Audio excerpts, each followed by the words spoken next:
Hi friends, ഇന്നത്തെ വിഷയം ഗ്രാഫാണ്. കഴിഞ്ഞ ക്ലാസ്സിൽ നമ്മൾ ഒരു കല്ല് താഴേക്ക് പതിക്കുമ്പോൾ ആ കല്ലിനുണ്ടാകുന്ന ത്വരണം എത്രയാണെന്ന് കണക്കാക്കി.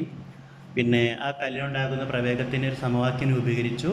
വി സമം u plus a t, v അന്ത്യപ്രവേഗമെന്നും യു ആദ്യപ്രവേഗമെന്നും എ ത്വരണമെന്നും ടി സമയമെന്നും നമ്മൾ പഠിച്ചു കഴിഞ്ഞു. ഇതാണ് നമ്മൾ കഴിഞ്ഞ ക്ലാസ്സിൽ പഠിച്ചത്. ഇന്ന് നമ്മൾ പഠിക്കാൻ പോകുന്നത് ഗ്രാഫ്. എന്താണ് ഗ്രാഫ്? രണ്ട് അളവുകളുടെ ദ്വിമാന ചിത്രീകരണമാണ് ഗ്രാഫ്. നിങ്ങൾ ക്രിക്കറ്റൊക്കെ കാണുമ്പോൾ ശ്രദ്ധിച്ചിട്ടുണ്ടാവും, ഓവർ റൺസ്, അതായത് ഓവർ കൊടുത്തിട്ടുണ്ടാവും, റൺസ് കൊടുത്തിട്ടുണ്ടാവും, അങ്ങനെ ഒരു ഭാഗത്ത് കണ്ടിട്ടുണ്ടാവും. അതുപോലെ പിന്നെ ഇലക്ഷൻ നടക്കുന്ന സമയത്തും ഒരു ഗ്രാഫുകൾ കാണിക്കണം. ഇന്ന LDF ഇത്ര, UDF ഇത്ര, അത് അങ്ങനെ പറഞ്ഞിട്ട് ഇങ്ങനെ ഗ്രാഫുകൾ കണ്ടിട്ടുണ്ടാവും, ഓരോ ചിത്രങ്ങൾ. അതുപോലെ പിന്നെ ജനസംഖ്യ കണക്കെടുപ്പ് നടക്കുമ്പോൾ ഒരു വർഷം മുതൽ 1950 മുതൽ 2000 വരെ ഇത്ര, ഓരോ 5 വർഷം എത്ര ശതമാനം കൂടി എന്നൊക്കെ കണ്ടിട്ട് ഓരോരോ ഗ്രാഫുകൾ കണ്ടിട്ടുണ്ടാവും. വളരെ ഫെമിലിയർ ആയിട്ട് പറയുകയാണെങ്കിൽ ക്രിക്കറ്റ് കളിക്കുമ്പോൾ, ക്രിക്കറ്റിൽ നിങ്ങൾ TV കാണുമ്പോൾ നിങ്ങൾ കണ്ടിട്ടുണ്ടാവും ഒരു ഗ്രാഫ്. അതായത് ഒരു ആക്സിസിൽ അവർ കാണിക്കുന്നത് ഓവറാണ്. 5 മുതൽ 50 വരെ ഓവർ ഉണ്ടാവാം. പിന്നെ റൺസ് എത്രയാണ് ഓരോ ടീമിൻ്റെ കപ്പാസിറ്റി അനുസരിച്ച് വരും. അപ്പോൾ ഇങ്ങനെ കാണിച്ചിട്ടുണ്ടാവും. ആദ്യത്തെ 5 ഓവറിൽ ഇത്ര, 10 ഓവർ ഇത്ര, 5 ഓവറിൽ 50, 10 ഓവർ 100, അങ്ങനെ അങ്ങനെ അങ്ങനെ കൂടി പോകുന്നതായിട്ട് ഇടയ്ക്കിടയ്ക്ക് പിന്നെ ക്രിക്കറ്റിൻ്റെ കളി കാണുന്നതിനിടയ്ക്ക് കാണിക്കുന്നുണ്ട്. അപ്പോൾ അത് അവിടെ സൂചിപ്പിക്കുന്നത് റൺസ് ആണെങ്കിലും നമ്പറാണ്, അതുപോലെ ഓവർ ആണെങ്കിലും നമ്പറാണ്. അപ്പോൾ രണ്ട് നമ്പറുകൾ തമ്മിലുള്ള റിലേഷൻ, ബന്ധമാണ് അവിടെ കാണിക്കുന്നത്. അപ്പോൾ ഇത്ര ഓവറിൽ ഇത്ര, 5 ഓവറിൽ ഇത്ര വാങ്ങി, 10 ഓവറിൽ ഇത്രയാണ്, 50 ഓവറിൽ ഇത്ര. ഒരു ഇപ്പോൾ വൺ ഡേ മാച്ച് ടെസ്റ്റ് അല്ലെങ്കിൽ മിക്ക 2020 അല്ലെങ്കിൽ 50 ഓവറാണല്ലോ ഒരു കളിക്ക്. അപ്പോൾ അങ്ങനെ വരുമ്പോൾ 50 ഓവറിൽ ഇത്ര റൺസ് എടുത്തു. രണ്ടാമത്തെ ടീമിൻ്റെ റൺസ് കാണിക്കുകയാണെങ്കിൽ ആദ്യത്തെ ടീം എങ്ങനെയാണ് സ്കോർ ചെയ്തത് കാണിക്കും. അതായത് അവർ ആദ്യത്തെ 5 ഓവറിൽ തന്നെ 100 എടുത്തു, അങ്ങനെ താരതമ്യം ചെയ്യാറുണ്ട്. അപ്പോൾ അതിൽ നമുക്കൊന്ന് മനസ്സിലാക്കാം, രണ്ട് അളവുകൾ തമ്മിലുള്ള ബന്ധമാണ് കാണുന്നത്. അതുപോലെ അവർ തമ്മിലുള്ള ബന്ധത്തിൽ വേരിയേഷൻസ്, അതായത് എന്തൊക്കെ മാറ്റങ്ങളുണ്ട്, ഒരു ടീമിനെ മറ്റൊരു ടീമുമായി താരതമ്യം ചെയ്യുമ്പോൾ എന്താണ് മാറ്റം, ഇതൊക്കെ നമുക്ക് ആ ഗ്രാഫിൽ നിന്ന് മനസ്സിലാക്കാൻ പറ്റും.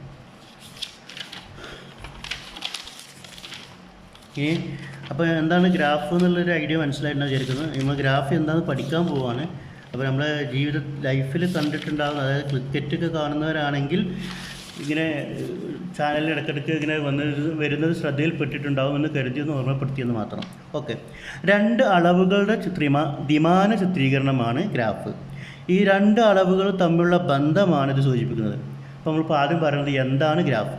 രണ്ട് അളവുകളുടെ ദ്വിമാന ചിത്രീകരണം. ഇപ്പോൾ ഞാൻ പറഞ്ഞു ക്രിക്കറ്റ് ആണെങ്കിൽ റൺസും ഓവറും തമ്മിലുള്ള ബന്ധം. ഇനി ജനസംഖ്യ പോപ്പുലേഷൻ്റെതാണെങ്കിൽ ഓരോ വർഷവും ഓരോ 5 വർഷം കൂടുമ്പോൾ എത്രയാണ് പോപ്പുലേഷൻ. ഇപ്പോൾ ചൈനയാണ് മുൻപിൽ, രണ്ടാമത് ഇന്ത്യ, അധികം വൈകാതെ ഇന്ത്യ മുന്നിൽ എത്തുന്നത് പ്രതീക്ഷിക്കുന്നു. അപ്പോൾ അതൊക്കെ കാണിക്കുന്നത് രണ്ട് നമ്പറുകൾ തമ്മിലുള്ള ബന്ധമാണ്. അതായത് ഓരോ വർഷം കഴിയുമ്പോൾ ജനസംഖ്യ എത്ര കൂടുന്നു, ആളുകൾ എത്ര പുതുതായിട്ട് വരുന്നത് കണക്കാണ് സൂചിപ്പിക്കുന്നത്. അപ്പം എന്താണ് ഗ്രാഫ് എന്ന് മനസ്സിലായല്ലോ. രണ്ട് അളവുകൾ തമ്മിലുള്ള ചിത്രീകരണമാണ്, ദ്വിമാന ചിത്രീകരണമാണ് ഗ്രാഫ്. ഇനി ഗ്രാഫിൻ്റെ ഉപയോഗങ്ങൾ എന്തൊക്കെയാണ് നോക്കാം. രണ്ട് അളവുകൾ തമ്മിലുള്ള ബന്ധം മനസ്സിലാക്കാൻ,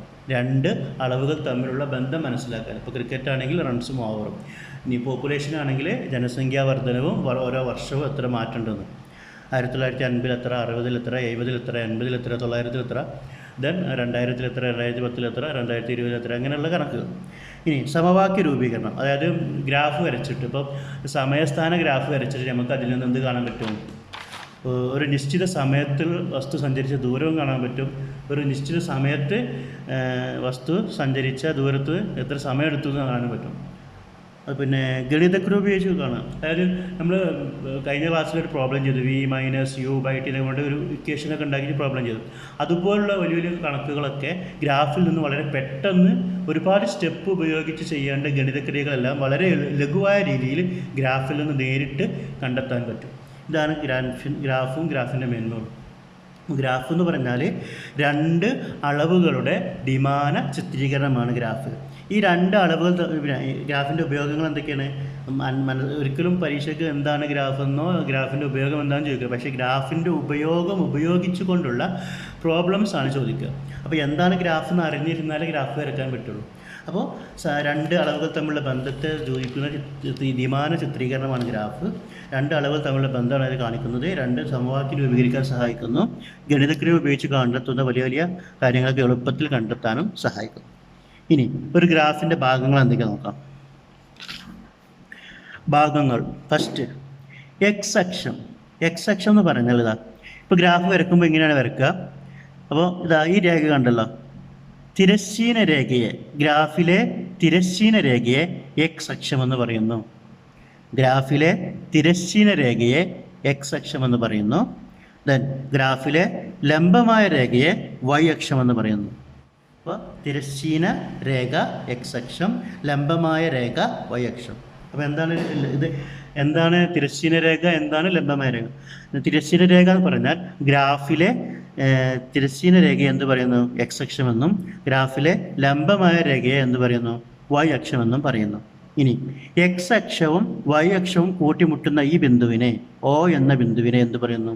മൂലബിന്ദു എന്ന് പറയുന്നു. ഇവിടെ എക്സ് അക്ഷം എന്ന് പറഞ്ഞ ആരാണ്? എക്സ് ഡാഷ് ഒ എക്സ്, അതാണ് എക്സ് അക്ഷം. ദെൻ വൈ അക്ഷം എന്ന് പറഞ്ഞാൽ വൈ ഡാഷ് ഒ വൈ. അപ്പോൾ ഇതാണ് എക്സ് അക്ഷം, ഇതാണ് വൈ അക്ഷം. ഓക്കെ. ദെൻ ഈ രണ്ട് അക്ഷങ്ങളും കൂട്ടിമുട്ടുന്ന ഈ ബിന്ദുവിനെ പറഞ്ഞ പേരാണ് മൂലബിന്ദു അഥവാ ഒറിജിൻ. അപ്പോൾ എക്സ് അക്ഷം അഥവാ എക്സ് ആക്സിസ്, അതാണിത്. വൈ അക്ഷം അഥവാ വൈ ആക്സിസ് ഇവിടെ അടയാളപ്പെടുത്തിയിട്ടുണ്ട്. എക്സ് വൈ, മലയാളത്തിലാണെങ്കിൽ എക്സ് അക്ഷം എന്നും ഇംഗ്ലീഷിലാണെങ്കിൽ എക്സ് ആക്സിസ് എന്നും പറയും. ഇവിടെ വൈ ആക്സിസ്. ഓക്കെ. ഇനി ഇതിൽ തന്നെ ഈ എക്സ് അക്ഷത്തിൽ തന്നെ പോസിറ്റീവും ഉണ്ട് നെഗറ്റീവും ഉണ്ട്. Positive negative. അപ്പോൾ എക്സ് അക്ഷത്തിൻ്റെ ഒ എക്സ്, ഇതിനെ നമ്മൾ എന്ത് പറയുന്നു? പോസിറ്റീവ് എക്സ് അക്ഷം എന്ന് പറയുന്നു.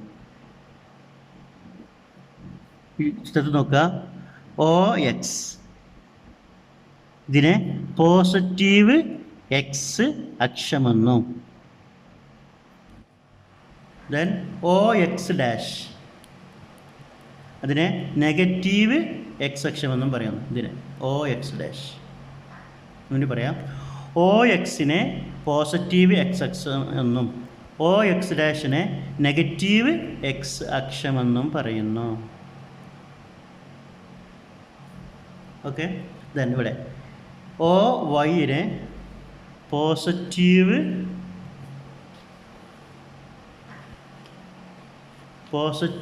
വൈ അക്ഷമെന്നും, ആരാണ്? ഒ വൈയെ പോസിറ്റീവ് വൈ അക്ഷം. ഇനി ഒ വൈ ഡാഷ് ഈ അപ്പം വലത്തോട്ടുള്ളതിനെ എക്സ് അക്ഷത്തിൽ വലത്തോട്ടുള്ളതിനെ പോസിറ്റീവും ഇടത്തോട്ടുള്ളതിന് നെഗറ്റീവും, അതുപോലെ വൈ അക്ഷത്തിൽ മുകളിലോട്ടുള്ളതിനെ പോസിറ്റീവും, അതായത് ഒ വൈ, ദെൻ താഴോട്ടുള്ളതിന് നെഗറ്റീവ് വൈ അക്ഷമെന്നും പറയുന്നു. ഒന്നുകൂടി പറയാം. ഗ്രാഫിലെ പ്രധാന ഭാഗങ്ങൾ: ഒന്ന്, എക്സ് അക്ഷം. തിരശ്ചീന രേഖയെ എക്സ് അക്ഷം എന്ന് പറയുന്നു, ലംബമായ രേഖയെ വൈ അക്ഷം എന്ന് പറയുന്നു. അപ്പോൾ ഗ്രാഫിലെ തിരശ്ചീന രേഖയെ X O X dash or X dash O X is called what? തിരശ്ചീന രേഖയെ എക്സ് അക്ഷം എന്ന് പറയുന്നു. ദെൻ വൈ ഡാഷ് ലംബരേഖയെ വൈ അക്ഷം എന്ന് പറയുന്നു. തിരശ്ചീന രേഖയും ലംബരേഖയും കൂട്ടിമുട്ടുന്ന ഈ ബിന്ദുവിനെ ഒറിജിൻ അഥവാ മൂലബിന്ദു എന്നും പറയുന്നു. ഇനി ഇതിൽ തന്നെ രണ്ട് ഭാഗങ്ങളുണ്ട്, പോസിറ്റീവ് ഉണ്ട് നെഗറ്റീവ് ഉണ്ട്. ഒ എക്സ് എന്നതിനെ പോസിറ്റീവ് എക്സ് അക്ഷം എന്നും ഇടത്തോട്ടുള്ളതിനെ നെഗറ്റീവ് എക്സ് അക്ഷം എന്നും പറയുന്നു. അതുപോലെ ഒ വൈയെ പോസിറ്റീവ് വൈ അക്ഷം എന്നും ഒ വൈ ഡാഷിനെ നെഗറ്റീവ് വൈ അക്ഷം എന്നും പറയും. ഒന്നുകൂടി പറയാം. ഈ ബിന്ദുവിൽ നിന്നും വലത്തോട്ടുള്ളതിനെ പോസിറ്റീവ് അക്ഷമെന്നും ഇടത്തോട്ടുള്ളതിനെ നെഗറ്റീവ് എന്നും പറയുന്നു.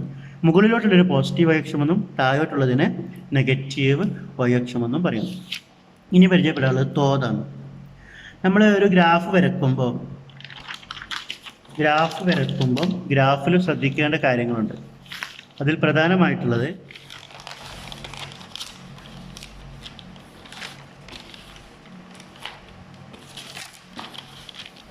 ഇപ്പോൾ ഗ്രാഫ് വരക്കുമ്പോൾ ഇങ്ങനെയാണുള്ളത്.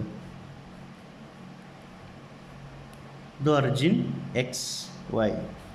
അപ്പം ഇവിടെ വാല്യൂസ് അളവുകൾ അടയാളപ്പെടുത്തുമ്പം എക്സ് അക്ഷം, ഇതാണല്ലോ എക്സ് അക്ഷം, ഒരു ഡിവിഷൻ, അതായത് ഒരു division equal to 1 centimetre. Then Y അക്ഷം ഒരു ഡിവിഷൻ ഈക്വൽ ടു സെൻറ്റിമീറ്റർ. അങ്ങനെ അടയാളപ്പെടുത്തുന്നതിന് പറഞ്ഞ പേരാണ് തോത്. അതായത് നമ്മളൊരു ഗ്രാഫ് വരക്കാൻ ഉപയോഗിക്കുന്ന അളവുകൾക്കൊരു മാനദണ്ഡമുണ്ടല്ലോ, അതിനാണ് പറയുന്നത്. ഗ്രാഫ് വരക്കാൻ ഉപയോഗിക്കുന്ന അളവുകളുടെ മാനദണ്ഡത്തിൻ്റെ പറഞ്ഞ പേരാണ് തോത്. അപ്പം എക്സ് അക്ഷത്തിൽ ഒരു ഡിവിഷൻ നമ്മൾ ചിലപ്പോൾ 1 സെൻറ്റിമീറ്റർ ആയിരിക്കുന്നത്, വൈ അക്ഷത്തിൽ 1 സെൻറ്റിമീറ്റർ. ഇപ്പോൾ സമയസ്ഥാനമാണെങ്കിൽ ഇപ്പോൾ സമയം ചിലപ്പം 1 സെൻറ്റിമീറ്റർ, എക്സ് അക്ഷത്തിൽ സമയമായതുകൊണ്ട് ഒരു പക്ഷേ 1 centimetre equal to 1 second. Then Y അക്ഷത്തിൽ ഡിസ്പ്ലേസ്മെൻ്റ് ഒക്കെ സ്ഥാനാന്തരമോ അല്ലെങ്കിൽ പ്രവേഗമോ ത്വരണം അങ്ങനെ എന്തെങ്കിലും ആയിരിക്കും. അവിടെ നമ്മൾ ചിലപ്പോൾ 2 മീറ്റർ അല്ലെങ്കിൽ 10 മീറ്റർ അങ്ങനെയൊക്കെ ആയിരിക്കും എടുക്കുക. 1 മീറ്റർ അല്ലെങ്കിൽ 5 മീറ്റർ 2 മീറ്റർ അങ്ങനെ. അപ്പോൾ എക്സ് അക്ഷത്തിൽ സമയവും വൈ അക്ഷത്തിൽ ഡിസ്റ്റൻസും അത് നമ്മൾ തന്ന വാല്യൂവിനനുസരിച്ച് എന്ത് ചെയ്യുക. അപ്പോൾ ഒരു ഡിവിഷൻ എത്രയായാലും 1 സെൻറ്റിമീറ്റർ ആയിരിക്കും. ആ 1 സെൻറ്റിമീറ്റർ ഇക്വൽ ടു നമ്മൾ തീരുമാനിക്കുകയാണ് ആ ഗ്രാഫ് വരക്കുമ്പോൾ എത്ര അളവുകളുണ്ടതിനനുസരിച്ച്. അതൊരു ഗ്രാഫ് വരക്കുമ്പോൾ മനസ്സിലാവും. ഇത് തോന്നുന്നത് മനസ്സിലായിട്ടുണ്ട് കരുതും. ഒന്നുകൂടി പറയാം. എക്സ് അക്ഷത്തിലെ ഒരു ഡിവിഷൻ നമ്മൾ 1 സെൻറ്റിമീറ്റർ ആയിട്ട് കണക്കാക്കുന്നു. ആ 1 സെൻറ്റിമീറ്ററിലെ എത്രയാണ് 1 സെക്കൻഡ് ആണെങ്കിൽ 1 സെക്കൻഡ് നമുക്കൊരു ടേബിൾ തന്നിട്ടുണ്ടാവും, 0, 1, 2, 3 അങ്ങനെ. അപ്പോൾ അത് നോക്കിയിട്ട് ഡിവിഷൻ കാണിക്കുക. വൈ അക്ഷത്തിലും വാല്യൂ നോക്കിയിട്ട് ഡിവിഷൻ കാണിക്കുക. അതാണ് തോത്. ഒരു വലിയ ഗ്രാഫിനെ നമുക്ക് ചെറുതാക്കിയും വരയ്ക്കാം, ഒരു ചെറിയ ഗ്രാഫിനെ വലുതാക്കിയും വരയ്ക്കാം. അതിന് നമ്മളെ സഹായിക്കുന്നതാണ് ആര്? തോത്. ഇനി വരാനുള്ളത് എങ്ങനെ ഒരു ഗ്രാഫ് വരക്കാമെന്ന് നോക്കാം.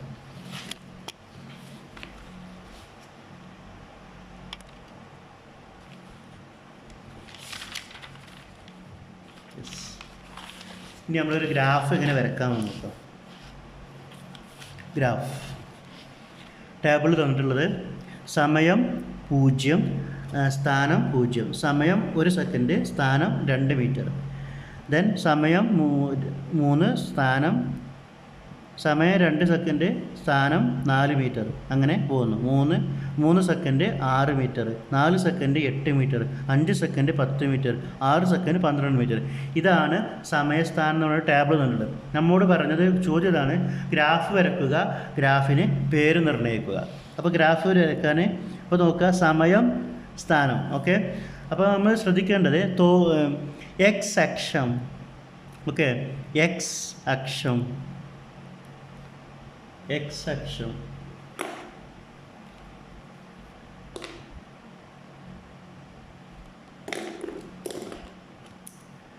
എക്സ് അക്ഷം അപ്പോൾ ഇവിടെ നോക്കുക, സമയമുണ്ട്, സ്ഥാനമുണ്ട്. ഇങ്ങനെ വരുമ്പം സമയവും സ്ഥാനവും തന്നു കഴിഞ്ഞാൽ നമ്മൾ ചെയ്യുന്നത് രീതി ഇങ്ങനെയാണ്. എല്ലായ്പ്പോഴും എക്സ് അക്ഷത്തിൽ സമയമായിരിക്കും. അപ്പം എക്സ് അക്ഷം 1 സെൻറ്റിമീറ്റർ ഈക്വൽ ടു അല്ലെങ്കിൽ ഒരു ഡിവിഷൻ ഈക്വൽ ടു എത്രയാണ്? ഇവിടെ കാണിച്ചിട്ടുള്ളത് 1 സെക്കൻഡാണ്. ഇനി വൈ അക്ഷം 1 സെൻറ്റിമീറ്റർ ഈക്വൽ ടു ഇവിടെ നോക്കുക എത്രയാണ്? 2 മീറ്ററാണ്. ഇതാണ് തോത്. അപ്പോൾ ഈ ഗ്രാഫിൻ്റെ തോത് എത്രയാണ്? എക്സ് അക്ഷം 1 ഡിവിഷനിലേക്ക് 1 സെക്കൻഡും വൈ അക്ഷം 1 ഡിവിഷനിലേക്ക് 2 മീറ്റർ. ഇവിടെ അത് തുല്യ അളവുകളായതുകൊണ്ട് നമുക്ക് എന്ത് ചെയ്യാം? 1, 2, 3 കൂടുകയാണ്, 2, 4 ഇങ്ങനെ തുല്യ അളവുകളായിട്ട് കൂടുന്നത് കൊണ്ട് നമുക്കിത് ഡയറക്റ്റ് തന്നെ എടുക്കാം. ഇതിൽ മാറ്റം വരികയാണെങ്കിൽ അതിനാ പറഞ്ഞുതരാം പിന്നീട്. ഇപ്പോൾ ഇവിടെ 1, 2, 3 ഒരേ ഗ്രാജുവലായിട്ടുള്ള കൂടുതലാണ്, ഈക്വലായിട്ടുള്ള കൂടുതലായതുകൊണ്ട് സെയിം വാല്യൂ നമുക്ക് എടുക്കാം. അപ്പോൾ ഇവിടുത്തെ തോത് എക്സ് അക്ഷത്തിൽ 1 സെക്കൻഡും വൈ അക്ഷത്തിൽ 2 മീറ്ററുമാണ്. തോതെടുത്ത് മനസ്സിലായിട്ടാണെന്ന് കരുതുന്നു. ഇനി വരക്കുകയാണ്. വരക്കുമ്പോൾ 0, 0 അതാണ് ഒറിജിൻ. ദെൻ 2, 1, 2, 2, 4, 2, 1, 2, 4, 3, 6, 4, 8, 5, 10, 6, 12. എന്നിട്ട് ആ ബിന്ദുകൾ മൊത്തം യോജിപ്പിക്കുക. ആ ബിന്ദുവിൽ നിന്ന് എക്സ് ആക്സിസിലും വൈ ആക്സിസിലും ഇവിടെ ഡോട്ട് കാണിക്കുക. ഇങ്ങനെയാണ് ഗ്രാഫ് വരക്കുക. ഇനി ഗ്രാഫ് വരച്ച് മനസ്സിലായെന്ന് കരുതുന്നു. അപ്പോൾ ഇതാണ് ക്വസ്റ്റനിൽ ഈ ടേബിളെ തന്നിട്ടുള്ളൂ. ഈ ടേബിൾ ഉപയോഗിച്ച് തോത് കാണണം, തോത് കണ്ടിട്ട് ഗ്രാഫ് വരയ്ക്കുക. തോത് എളുപ്പമാണ്. ഇവിടെ വാല്യൂസ്, ഓരോ വാല്യൂസും തുല്യമായ അളവിലാണ് കൂടിക്കൊണ്ടിരിക്കുന്നത്. അതുകൊണ്ട് ആദ്യത്തെ വാല്യൂ 1, ഒരു ഡിവിഷൻ 1 സെക്കൻഡ്, സമയം, സ്ഥാനം 2 മീറ്റർ, അത് നേരെ എടുത്തു. അപ്പോൾ തുല്യ അളവിൽ കൂടുന്ന ഗ്രാഫ് ആയതുകൊണ്ട് ആദ്യത്തെ വാല്യൂ എടുത്തു. ഓക്കെ, അപ്പോൾ തോത് മനസ്സിലായിട്ടുണ്ടെന്ന് കരുതുന്നു. ഇനി ഈ ഗ്രാഫ് വരയ്ക്കുന്നത് വളരെ എളുപ്പമാണ്. 0, 0 ഇവിടെ, ദെൻ 1, 2 ഇങ്ങനെ മാർക്ക് ചെയ്യുക. 2, 4, 3, 6, 4, 8, 5, 10, 6, 12. എന്നിട്ട് ആ ബിന്ദുവിൽ നിന്നും X അക്ഷത്തിലേക്കും Y അക്ഷത്തിലേക്കും ഇങ്ങനെ ഡോട്ടിൽ കാണിക്കുക. അപ്പോൾ നിങ്ങൾക്ക് പെട്ടെന്ന് മനസ്സിലാവും, ഇതിൻ്റെ പോയിൻ്റ്, ഇത് ഈ പോയിൻ്റാണ്, ഇത് ഈ പോയിൻ്റാണ് മനസ്സിലാവും. ഇനി നോക്കുക, ഈ ഗ്രാഫിൻ്റെ കൂടെ ഈ ഗ്രാഫിന് പേര് നിർണ്ണയിക്കണം. അപ്പോൾ ഒരു ഗ്രാഫിന് പേര് നൽകുമ്പോൾ നമ്മൾ ശ്രദ്ധിക്കേണ്ട ഒരേ ഒരു കാര്യം, പേര് നൽകുക. പേര് നൽകാനുള്ള മാനദണ്ഡം എന്താണ്? പേര് നൽകുക. അപ്പം Y അക്ഷം പ്ലസ് X അക്ഷം, അതാണ് ഒരു ഗ്രാഫിന് നൽകുന്ന പേര്. അപ്പോൾ ഒരു ഉദാഹരണം നോക്കാം. ഇവിടെ X അക്ഷത്തിൽ സമയവും Y അക്ഷത്തിൽ സ്ഥാനവുമാണ് കൊടുത്തിട്ടുള്ളത്. പേരെന്തിനാണ് വരുന്നത്? Y അക്ഷം പ്ലസ് X അക്ഷം ഈക്വൽ ടു സമയം. അപ്പോൾ ഇവിടെ Y അക്ഷം എന്താണ്? സ്ഥാനം. X അക്ഷം എന്താണ്? സമയം. അപ്പോൾ ഇതിൻ്റെ പേരെന്താ വരിക? സ്ഥാന സമയ ഗ്രാഫ്. അപ്പോൾ ഈ ഗ്രാഫിൻ്റെ പേരെന്താണ്? സ്ഥാന സമയ ഗ്രാഫ്. വേറെ ഉദാഹരണം നോക്കാം. പ്രവേഗവും സമയവും, എന്താ പേര് വരിക? പ്രവേഗ സമയ ഗ്രാഫ്. ഇവിടെ ത്വരണം സമയം, അപ്പോൾ എന്താ പേര് വരിക? ത്വരണ സമയ ഗ്രാഫ്. ഇനി സ്ഥാനാന്തര സമയമാണെങ്കിൽ സ്ഥാനാന്തര സമയ ഗ്രാഫ്. അതുപോലെ പ്രവേഗം അങ്ങനെ. ഈ ദൂരമാണെങ്കിലോ ദൂര സമയ ഗ്രാഫ്. എല്ലായ്പ്പോഴും Y അക്ഷം ആദ്യവും X അക്ഷം രണ്ടാമതായിട്ടാണ് വരിക. അങ്ങനെ പേര് നൽകും. ഇപ്പോൾ നമ്മൾ എന്താണ് ഒരു ഗ്രാഫ് എന്ന് മനസ്സിലാക്കി. എന്താണ് ഗ്രാഫ്? വളരെ എളുപ്പത്തിൽ പറഞ്ഞാൽ വളരെ സിമ്പിളാണ്. മനസ്സിലാക്കിയ വളരെ എളുപ്പത്തിൽ പഠിക്കാൻ പറ്റിയ പാഠഭാഗമാണ് ഈ ചലന സമവാക്യം എന്ന പാഠഭാഗം. മനസ്സിലായില്ലെങ്കിൽ ബുദ്ധിമുട്ടാണ്. അപ്പോൾ വളരെ സിമ്പിളായിട്ട് പറഞ്ഞാൽ, രണ്ട് അളവുകൾ തമ്മിലുള്ള ബന്ധം, അല്ലെങ്കിൽ രണ്ട് അളവുകളുടെ ദ്വിമാന ചിത്രീകരണമാണ് ഗ്രാഫ്. ഒന്നാമത്തെ ഉപയോഗം എന്താണ്? രണ്ട് അളവുകൾ തമ്മിലുള്ള ബന്ധം മനസ്സിലാക്കാനും, 2 സമവാക്യ രൂപീകരണത്തിനും, 3 ഗണിതക്രിയകൾ ഉപയോഗിച്ചുകൊണ്ട് കണ്ടെത്തുന്ന വലിയ വലിയ സ്റ്റെപ്പുകളൊക്കെ ഒഴിവാക്കിയിട്ട് വളരെ പെട്ടെന്ന് ഉത്തരം കണ്ടെത്താൻ. ഉദാഹരണത്തിന് ഇപ്പോൾ ഇതിൽ നോക്കുക, അതായത് ഒരു ഗ്രാഫാണ്. ഇപ്പോൾ ഇത് സമയസ്ഥാന ഗ്രാഫാണ് അല്ലേ? ഈ ടേബിളിൽ തന്നിട്ടില്ല എന്ന് കരുതുക.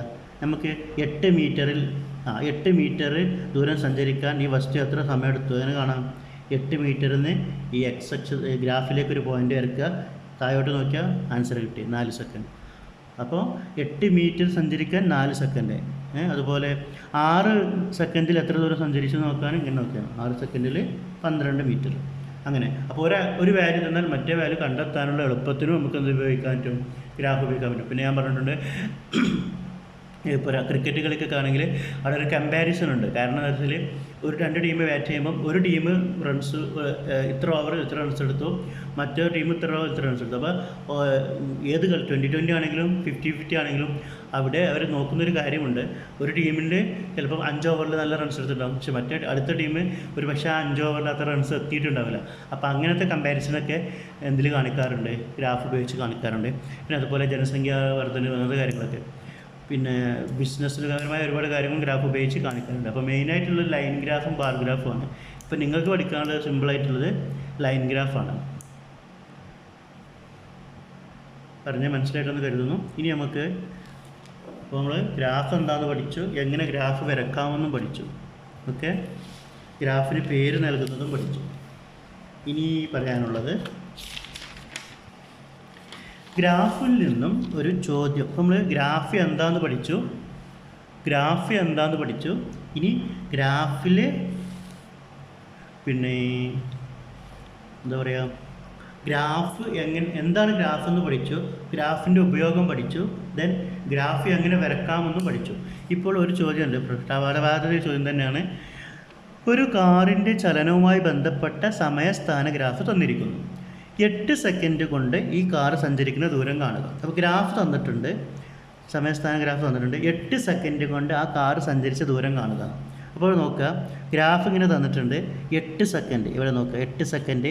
അതിൽ നിന്നും ഗ്രാഫിലോട്ട് ഡോട്ട് ഇങ്ങനെ കാണിക്കുക. അവിടെ നിന്നും ഗ്രാഫിൽ നിന്നും y അക്ഷത്തിലേക്ക് കാണിക്കുക. അങ്ങനെ പറയാം, 8 സെക്കൻഡ് ദൂരമെന്നാണ് പറഞ്ഞിട്ടുള്ളത്. ആ 8 സെക്കൻഡ് ദൂരത്തിൽ നിന്ന്, ആ 8 സെക്കൻഡിൽ നിന്നും ഗ്രാഫിലേക്ക് ഇങ്ങനെ ഡോട്ട് കാണിക്കുക, ഒരു ലംബം വരയ്ക്കുക. അവിടെ നിന്നും വീണ്ടും ഒരു ലംബം എങ്ങോട്ട് വരയ്ക്കുക, y അക്ഷത്തിലേക്ക് വരയ്ക്കുക. അപ്പോൾ ഇവിടെ എത്ര വാല്യൂ ഉള്ളത്, 40. അപ്പോൾ 8 സെക്കൻഡിൽ ആ കാർ സഞ്ചരിച്ച ദൂരം എത്ര, 40 മീറ്റർ. ഇനി വേറൊന്ന് നോക്കാം. 4 സെക്കൻഡിൽ ആ കാർ സഞ്ചരിച്ച ദൂരം എത്ര നോക്കാം. അങ്ങനെ നോക്കാം, 4 സെക്കൻഡിൽ നിന്നും ഗ്രാഫിലേക്ക് ഒരു ലംബം വരക്കുക. ദെൻ ആ 4 സെക്കൻഡിൽ നിന്ന് ആ ഗ്രാഫിൽ നിന്ന് വീണ്ടും ലംബം എങ്ങോട്ട് വരക്കുക, y അക്ഷത്തിലേക്ക് വരക്കുക. അപ്പോൾ 4 സെക്കൻഡിൽ എത്രയാ, 20 മീറ്റർ. വേറെ ഉദാഹരണം നോക്കാം. 10 സെക്കൻഡിൽ 10 സെക്കൻഡിൽ എത്ര ഉണ്ടായിരുന്നു നോക്കാം. എന്ത് ചെയ്യുക, എക്സ് അക്ഷത്തിൽ നിന്നും ഗ്രാഫിലേക്ക് ഒരു ലംബം വരക്കുക. ആ ലംബം y അക്ഷത്തിലേക്ക് യോജിപ്പിക്കുക. യോജിപ്പിക്കുമ്പോൾ എത്ര ഉണ്ടത്, 50.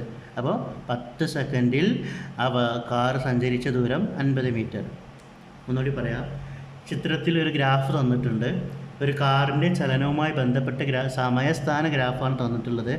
എക്സ് അക്ഷത്തിൽ സമയവും y അക്ഷത്തിൽ സ്ഥാനവും അടയാളപ്പെടുത്തി ഗ്രാഫ് ചോദ്യത്തിൽ തന്നിട്ടുണ്ട്. ചോദ്യം ഇതാണ്, 8 സെക്കൻഡ് കൊണ്ട് ആ കാർ സഞ്ചരിച്ച ദൂരം എത്ര. അപ്പോൾ എക്സ് അക്ഷത്തിൽ നോക്കുക, 8 സെക്കൻഡ് എവിടെയെന്ന് നോക്കുക. അവിടെ നിന്നും ഗ്രാഫിലേക്ക് ഒരു ലംബം വരക്കുക. അവിടെ നിന്നും y അക്ഷത്തിലേക്ക് ഒരു ലംബം വരക്കുക. അപ്പോൾ എത്ര കിട്ടി, 40 എന്ന് കിട്ടി. അപ്പോൾ 8 സെക്കൻഡിൽ 40, അതുപോലെ 4 സെക്കൻഡിൽ 20. ഇത് വേണമെന്നില്ല, ഇതാണ് ടെക്സ്റ്റ് ബുക്കിൽ ക്വസ്റ്റ്യനിലുള്ളത്. ഇത് ഞാനൊരു എക്സ്ട്രാ കാണിച്ചത് മാത്രം.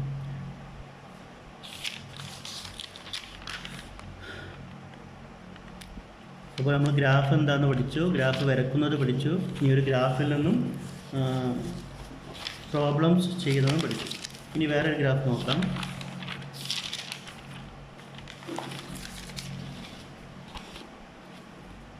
ഇവിടെ ചോദ്യം ഇതാണ്. മുൻപ് നമ്മൾ എന്താ ചെയ്തത്, ഗ്രാഫിൻ്റെ ടേബിൾ തന്നു കഴിഞ്ഞാൽ ഗ്രാഫ് എങ്ങനെ വരക്കാം എന്ന് പഠിച്ചു. ഇപ്പോൾ നമ്മൾ പഠിക്കാൻ പോകുന്നത് ഒരു ഗ്രാഫിൻ്റെ ചിത്രം തന്നിട്ടുണ്ട്, എന്നിട്ട് പട്ടിക പൂർത്തിയാക്കാനാണ്. ആദ്യം നമ്മൾ ചെയ്തതെന്താണ്, ഗ്രാഫിൻ്റെ ഒരു ടേബിൾ തന്നിട്ട് ഗ്രാഫ് വരക്കുക. ഇപ്പോൾ പറയണത്, പിന്നെ ആദ്യം നമ്മൾ ചെയ്തത് വാല്യൂസ് തന്നിട്ട്, നമ്പറുകൾ അളവ് തന്നു, സമയവും സ്ഥാനം അല്ലെങ്കിൽ എന്തെങ്കിലും തന്നിട്ട് ഗ്രാഫ് വരക്കുന്നതും, പിന്നെ ഗ്രാഫിൽ നിന്ന് ഉത്തരം കണ്ടെത്തുന്നത്. 2 രീതിയാണ് നമ്മൾ പഠിച്ചത്. ഇനി പഠിക്കാൻ പോകുന്നത് ഗ്രാഫ് തന്നിട്ട് ടേബിൾ ഫില്ല് ചെയ്യുക. നോക്കാം. ഒരു കാറിൻ്റെ ചലനവുമായി ബന്ധപ്പെട്ട സമയസ്ഥാന ഗ്രാഫിൽ നിന്നും ഒരു പട്ടിക തന്നിട്ടുണ്ട്, ഗ്രാഫ് തന്നിട്ടുണ്ട്. ഈ പട്ടിക പൂർത്തിയാക്കുക. അപ്പോൾ ഗ്രാഫ് നോക്കുക. ഗ്രാഫിലുള്ളത് എക്സ് അക്ഷത്തിൽ 2, 4, 6, 8, 10 ഇങ്ങനെയാണ് സമയം പോയിക്കൊണ്ടിരിക്കുന്നത്. ഇനി സ്ഥാനം 10, 20, 30, 40, 50 ഇങ്ങനെയാണ് പോയി. നമ്മോട് പറഞ്ഞത് എന്താണ്, ടേബിള് പൂർത്തിയാക്കാൻ. ഇവിടെ നോക്കുക, ടെക്സ്റ്റ് ബുക്കിൽ 2, 4. അപ്പോൾ ഇവിടെ നോക്കുക 0, 0. അപ്പോൾ 0, 0 ഗ്രാഫാണ് തന്നിട്ടുള്ളത്. നമ്മൾ ഈ ടേബിളാണ് ഫില്ല് ചെയ്യുന്നത്. ഓക്കെ, തുടക്കം 0, 0. ഇനി 2 സെക്കൻഡ് ആകുമ്പോൾ ഇവിടെ നോക്കുക, 2 സെക്കൻഡിൽ നിന്നൊരു ലംബം വരക്കുക.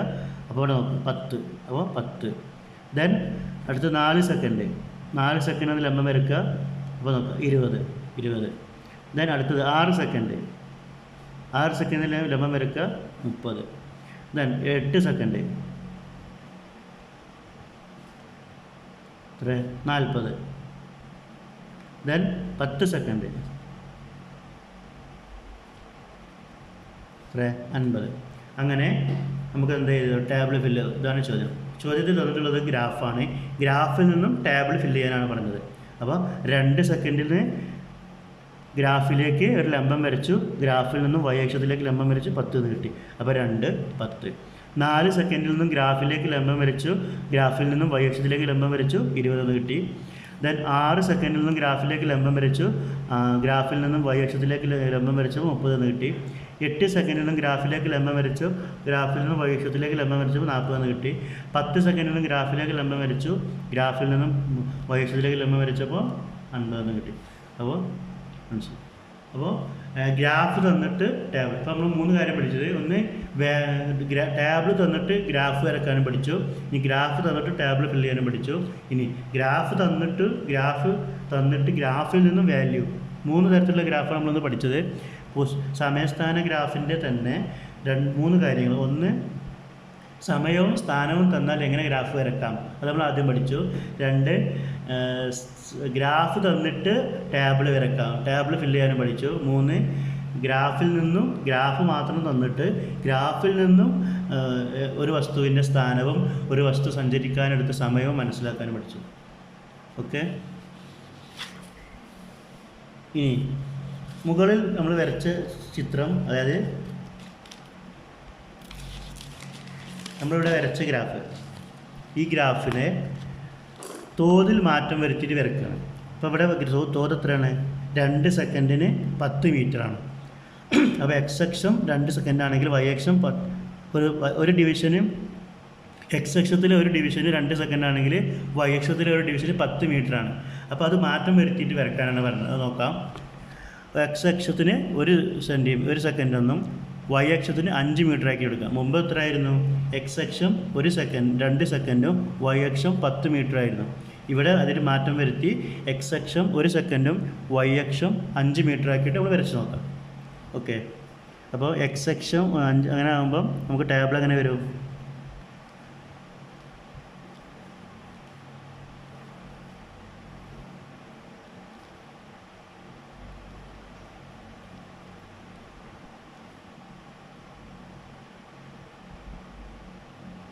സമയം, സ്ഥാനം. സമയം 0 ആകുമ്പോൾ സ്ഥാനവും 0. സമയം പറഞ്ഞത് 1 സെക്കൻഡാണ്. 1 സെക്കൻഡ് ആകുമ്പോൾ സ്ഥാനം 5 മീറ്റർ. അപ്പോൾ 2 സെക്കൻഡ് ആകുമ്പോൾ 10 മീറ്റർ. ദെൻ 3 സെക്കൻഡ് ആകുമ്പോൾ 15 മീറ്റർ. 4 സെക്കൻഡ് ആകുമ്പോൾ 20 മീറ്റർ. 5 സെക്കൻഡ് ആകുമ്പോൾ 25 മീറ്റർ. ഇതാണ് വാല്യൂ. മുൻപ് എത്രയായിരുന്നു? 2 സെക്കൻഡ് ആകുമ്പോൾ 10, 4 സെക്കൻഡ് ആകുമ്പോൾ 20, 8 സെക്കൻഡ് ആകുമ്പോൾ 30, 2 സെക്കൻഡ് ആകുമ്പോൾ 10, 4 സെക്കൻഡ് ആകുമ്പോൾ 20, 6 സെക്കൻഡ് ആകുമ്പോൾ 30, 8 സെക്കൻഡ് ആകുമ്പോൾ 40, 10 സെക്കൻഡ് ആകുമ്പോൾ 50. അങ്ങനെയായിരുന്നു. ഇവിടെ അതിൽ മാറ്റം വരുത്തിയത് എക്സ് അക്ഷം 1 സെൻറ്റിമീറ്റർ ഒരു ഡിവിഷന് 1 സെക്കൻഡും y അക്ഷം ഒരു ഡിവിഷന് 5 മീറ്ററും നേരത്തതിൻ്റെ പകുതിയാക്കിയിട്ട് ചെയ്യണം. അപ്പോൾ ഗ്രാഫിൽ എന്ത് മാറ്റം വരുന്നതാണ് നോക്കുന്നത്. നമ്മൾ വരക്കുകയാണ്. അപ്പോൾ എക്സ് അക്ഷത്തിൽ സമയം അടയാളപ്പെടുത്തി, 1 സെക്കൻഡ് മുതൽ 5 സെക്കൻഡ് വരെ അടയാളപ്പെടുത്തി. y അക്ഷത്തിൽ സ്ഥാനവും അടയാളപ്പെടുത്തി. ഓക്കെ. എക്സ് അക്ഷത്തിൽ സമയവും y അക്ഷത്തിൽ സ്ഥാനവും. ഇനി നോക്കാം വാല്യൂസ് എങ്ങനെയാണ്? 0, 0, 1, 5, 2, 10, 3, 15, 4, 20. അപ്പോൾ 1, 2, 3, 4, 5 അങ്ങനെ വരട്ടെ. അപ്പോൾ 1, 5, 2, 10, 3, 5, 4, 20, 5, 25. അപ്പോൾ എക്സ് അക്ഷത്തിൽ നിന്നും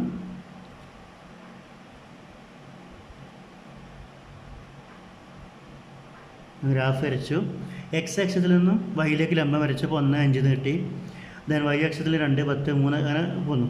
ഇനി ഇപ്പോൾ ചോദിച്ചിട്ടുള്ളത് 5 സെക്കൻഡിലെ ആ വസ്തു സഞ്ചരിച്ച ദൂരം എത്ര നോക്കാം. 5 സെക്കൻഡ് നോക്കുക. 5 സെക്കൻഡ് നോക്കുമ്പോൾ 5 സെക്കൻഡിൽ നിന്നും ആ ഗ്രാഫിലേക്ക് ഒരു ലംബം വരയ്ക്കുക. ദെൻ ആ ഗ്രാഫിൽ നിന്ന് y അക്ഷത്തിലെ ലംബം വരയ്ക്കുക. അപ്പോൾ നമുക്ക് എത്ര കിട്ടിയത്? 25 മീറ്ററാണ്. ഓക്കെ. ഇനി 5 സെക്കൻഡിൽ 25 മീറ്റർ അല്ലേ? ദെൻ 10 സെക്കൻഡിൽ മുൻപത്തെ ഗ്രാഫ് നോക്കുമ്പോൾ 50 മീറ്റർ. അപ്പോൾ തോതിൽ മാറ്റം വരുത്തിയത് കൊണ്ട് ഗ്രാഫിൽ വാല്യൂസിന് മാറ്റം വരുന്നുണ്ടോ ഇല്ലേ? ഇതൊന്ന് മനസ്സിലാക്കാം. ഇവിടെ 10 സെക്കൻഡിൽ 50 മീറ്ററാണ് വസ്തു സഞ്ചരിച്ചത്. അതേ വാല്യൂ നമ്മൾ തോതിൽ മാറ്റം വരുത്തി ചെയ്തു. 5 സെക്കൻഡിൽ എത്ര മീറ്ററാണ് സഞ്ചരിച്ചത്? 25 മീറ്റർ. അപ്പോൾ അതിൽ നിന്ന് മനസ്സിലാക്കാം, തോതിൽ മാറ്റം വരുത്തിയത് കൊണ്ട് ഗ്രാഫിൻ്റെ വാല്യൂസിനും മാറ്റമില്ല, ഗ്രാഫിൻ്റെ രീതിക്കൊരു മാറ്റം വരുന്നില്ല. എന്ന് വെച്ചാൽ അളവിൻ്റെ തോതിൽ മാറ്റം വരുത്തുന്നത് കൊണ്ട് ഗ്രാഫിൻ്റെ വലുപ്പം കുറയുകയോ മറ്റോ ഉള്ളൂ. അല്ലെങ്കിൽ തോതിൽ മാറ്റം വരുത്തുന്നത് കൊണ്ട് ഗ്രാഫിൻ്റെ എന്താ പറയുക, എന്തിൽ മാറ്റം വരുന്നില്ല, അളവുകളിൽ ഒരു മാറ്റം വരും. അതായത് തോതിൽ മാറ്റം വരുത്തുന്നത് കൊണ്ട് വസ്തുവിൻ്റെ ചലിക്കാനെടുക്കുന്ന സമയത്തിനോ ചലിച്ച ദൂരത്തിനോ മാറ്റം വരുന്നില്ല. അതാണ് മനസ്സിലാക്കാൻ പറ്റുന്നത്. ഇവിടുത്തെ ഗ്രാഫിൽ 5 സെക്കൻഡിൽ നമുക്ക് 25 മീറ്റർ ഒന്ന് കിട്ടി, ഇവിടെ 10 സെക്കൻഡിൽ 50 മീറ്റർ ഒന്ന് കിട്ടി. എന്താ മാറ്റമുള്ളത്? ഒരു മാറ്റമില്ല. 5 സെക്കൻഡിൽ 25 മീറ്റർ ആണെങ്കിൽ 10 സെക്കൻഡിൽ 50 മീറ്റർ, 15 സെക്കൻഡിൽ 75 മീറ്റർ. മനസ്സിലായെന്ന് കരുതുന്നു. നോക്കുക, ഇവിടെ 1 സെക്കൻഡിൽ 5 മീറ്റർ, ഇവിടെ 2 സെക്കൻഡിൽ 10 മീറ്റർ, 3 സെക്കൻഡിൽ 15, 4 സെക്കൻഡിൽ 20, 5 സെക്കൻഡിൽ 25, 6 സെക്കൻഡിൽ 30. അപ്പോൾ 7 സെക്കൻഡിൽ എത്ര ആയിരിക്കും? 35. 8 സെക്കൻഡിൽ 40, 9 സെക്കൻഡിൽ 45, 10 സെക്കൻഡിൽ 50, അങ്ങനെ പോകുന്നു. മനസ്സിലായെന്ന് കരുതുന്നു. അപ്പോൾ തോതിൽ മാറ്റം വരുത്തിയത് കൊണ്ട് ഗ്രാഫിൻ്റെ അളവിൽ മാറ്റം വരുന്നില്ല. എന്ന് വെച്ചാൽ ഗ്രാഫിലെ വസ്തുവിൻ്റെ സ്ഥാനത്തിലുള്ള മാറ്റം, അതായത് വസ്തു എത്ര സഞ്ചരിച്ചു എന്ന ദൂരവും ആ വസ്തു സഞ്ചരിക്കാനുള്ള സമയത്തിനും മാറ്റം വരുന്നില്ല എന്നാണ് ഈ 2 ഗ്രാഫിൽ നിന്ന് മനസ്സിലാക്കാൻ പറ്റുന്നത്. സംശയമുണ്ടെങ്കിൽ വാട്സപ്പിൽ ചോദിക്കാവുന്നതാണ്. ഇനി അടുത്തത്, ഇനി ഒരുപാട് ഗ്രാഫുകൾ വരുന്നുണ്ട്. ബാക്കിയുള്ളത് നമുക്ക് അടുത്ത ക്ലാസ്സിൽ ചർച്ച ചെയ്യാം. ഇതുവരെ ഉള്ളത് നമ്മൾ ആകെ പറഞ്ഞിട്ടുള്ളത് എങ്ങനെ ഗ്രാഫ് വരക്കാം, എന്താണ് ഗ്രാഫ്, ഗ്രാഫിൻ്റെ ഭാഗങ്ങൾ, ഗ്രാഫിൻ്റെ ഉപയോഗം, എങ്ങനെ ഗ്രാഫ് വരക്കാം, ഗ്രാഫിന് പേര് നൽകാം. ദെൻ ഗ്രാഫിൽ നിന്നും ഗ്രാഫ് തന്നിട്ട് എങ്ങനെ ചോദ്യങ്ങൾ, ഗ്രാഫ് തന്നിട്ട് ഒരളവ് തന്നിട്ട് മറ്റുള്ള അളവ് എങ്ങനെ കാണാം എന്ന ഗ്രാഫും, അത് കഴിഞ്ഞ് ടേബിൾ തന്നിട്ട് ഗ്രാഫ് വരക്കാനും, അത് കഴിഞ്ഞ് ഗ്രാഫ് തന്നിട്ട് അതിൽ നിന്ന് ഉത്തരം കണ്ടെത്താനും, അത് കഴിഞ്ഞ് ഗ്രാഫ് തന്നിട്ട് ടേബിൾ ഫില്ല് ചെയ്യാനും. ഈ കാര്യങ്ങൾ നമ്മൾ പഠിച്ചത്. പിന്നെ ഒരു കാര്യം കൂടി പഠിച്ചത്, തോതിൽ മാറ്റം വരുത്തിയത് കൊണ്ട് ഗ്രാഫിലെ ആ വസ്തുവിൻ്റെ സ്ഥാനമാറ്റത്തിനോ വസ്തു സഞ്ചരിച്ച ദൂരത്തിനോ അല്ലെങ്കിൽ വസ്തു സഞ്ചരിച്ച ദൂരത്തിനും വസ്തു സഞ്ചരിക്കാനെടുത്ത സമയത്തിനും ഒരു മാറ്റവും സംഭവിക്കുന്നില്ല എന്നും കൂടി മനസ്സിലാക്കി. Thank you for watching my all videos. അടുത്ത ഗ്രാഫുമായിട്ട് നമുക്ക് അടുത്ത ക്ലാസ്സിൽ കണ്ടുമുട്ടാം. സംശയങ്ങളുണ്ടെങ്കിൽ വാട്സാപ്പിൽ ചോദിക്കാവുന്നതാണ്. ഇനി നിങ്ങൾക്ക് ബുദ്ധിമുട്ടുള്ള ഏതെങ്കിലും ടോപ്പിക്സ് ഉണ്ടെങ്കിൽ, ഫിസിക്സ് മാത്രമല്ല, കെമിസ്ട്രി, ബയോളജി, മാത്സ്, എന്തെങ്കിലുമൊക്കെ വിഷയങ്ങൾ ഡൗട്ട്സ് ഉണ്ടെങ്കിൽ ചോദിക്കാവുന്നതാണ്. ഈ വീഡിയോ ഇഷ്ടമായെങ്കിൽ ലൈക്ക് ചെയ്യുക, ഷെയർ ചെയ്യുക, കമൻറ്റ് ചെയ്യുക, മാക്സിമം നിങ്ങളുടെ ഫ്രണ്ട്സിലേക്ക് ഷെയർ ചെയ്യുക. Thank you.